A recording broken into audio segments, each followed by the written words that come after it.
If I were in the business of diagnosing video games with mental disorders, I'd label Disco Elysium as manic depressive. One of the most memorable moments was almost being murdered by an unkempt, elderly woman with 6 large, flashing sirens strapped to her back. Soaking from the rain, slumped beneath this mountain of police paraphernalia, with one hand frantically cranking a battery, the other grasping a gun, she resembled some sort of phosphorescent swamp horror. The lady's mind had deteriorated, ravaged by dementia and loneliness, to such a state that she believed she was a detective in a police drama, and that my own character, himself a policeman, was an assailant. In many ways, she's a microcosm for Disco Elysium, a game that depicts the depressing and often absurd struggle of the human spirit to survive in a world without meaning. You play as a detective who suffered a midlife crisis so crushing he drank himself into a state of amnesia. With no recollection of your name, job, or even basic concepts such as money or politics, you're thrown headfirst into an investigation about a suspected lynching. Just 20 feet outside your hotel dangles the naked, bloated corpse of a 40-something-year-old man. Your first task is to deal with the cadaver, but in Disco Elysium there's no such thing as a straightforward approach. One of the game's strengths is the element of choice, including choice about your own personality. If you fancy yourself a man of action, you might elect to shoot the body down with a gun. Contrariwise, you might persuade a 7-foot-tall racist to help you by adopting his prejudiced beliefs. Unlike other role-playing games, you don't invest in attributes such as swordsmanship or speech. Rather, the skill tree is partitioned into 24 sections of the human brain. These come under 4 overarching streams: intellect, psyche, physique, and motorics. Intellect encompasses logic, encyclopedia, or conceptualization, skills you ought to bolster if you want to become Disco Elysium's incarnation of Sherlock Holmes. Alternatively, if you value your emotional side, then invest in psyche, where you can strengthen your volition, empathy, or esprit de corps. If you care more about your physical capacity, go for a physique specialization, where you can invest in anything from drug tolerance to endurance. And finally, there's motorics, the segment of the mind that governs how your brain controls the body, such as hand-eye coordination or savoir-faire. How you structure your character's brain dictates the style of play. Certain actions require you to pass a check. Depending on environmental factors, as well as how you allocate your skill points, you will be able to fly past certain checks, whilst others will be near impossible. Attempting checkpoints that you are unlikely to pass can be detrimental, damaging your morale to the point you abandon the mission. The strengths and weaknesses of your mind also dictate your inner voice. Disco Elysium has over 1 million lines of dialogue, half of which are with the dominant aspects of your psyche. I invested heavily in Inland Empire, which comprises intuition, imagination, and gut instinct. Through self-reflection, I was able to conceive of connections between clues otherwise imperceptible. However, my unbridled creativity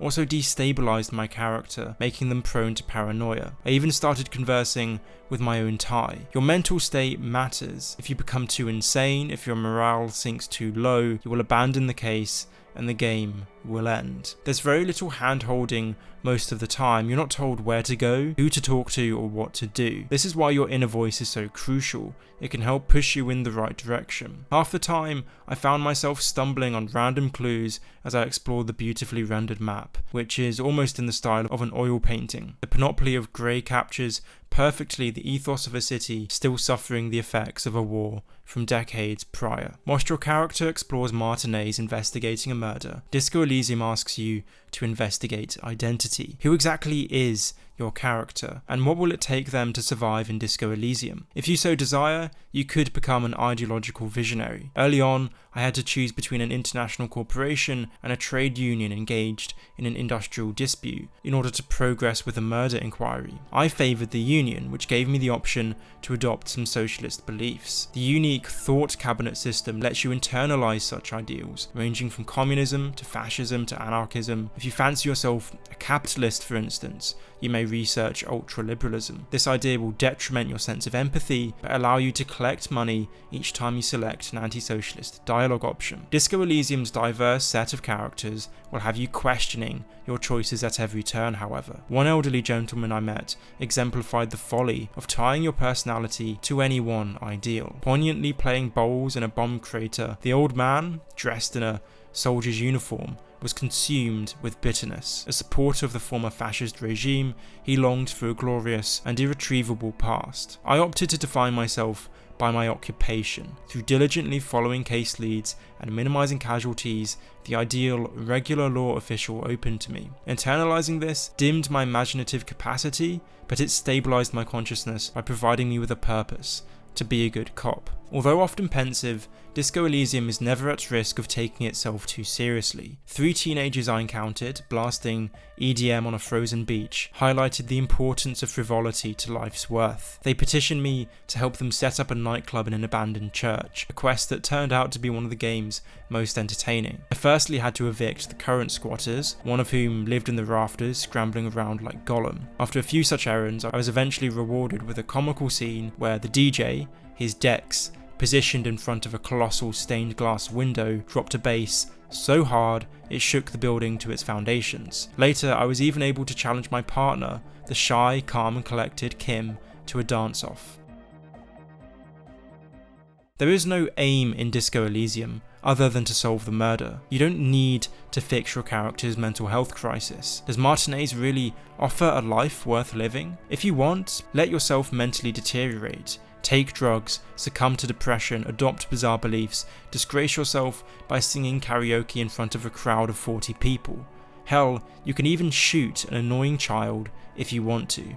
It's up to you. Or, struggle. Attempt to find a purpose. Be a good cop, a religious zealot, a committed communist, or even a rock star. The only important question in Disco Elysium is, what type of cop will you be?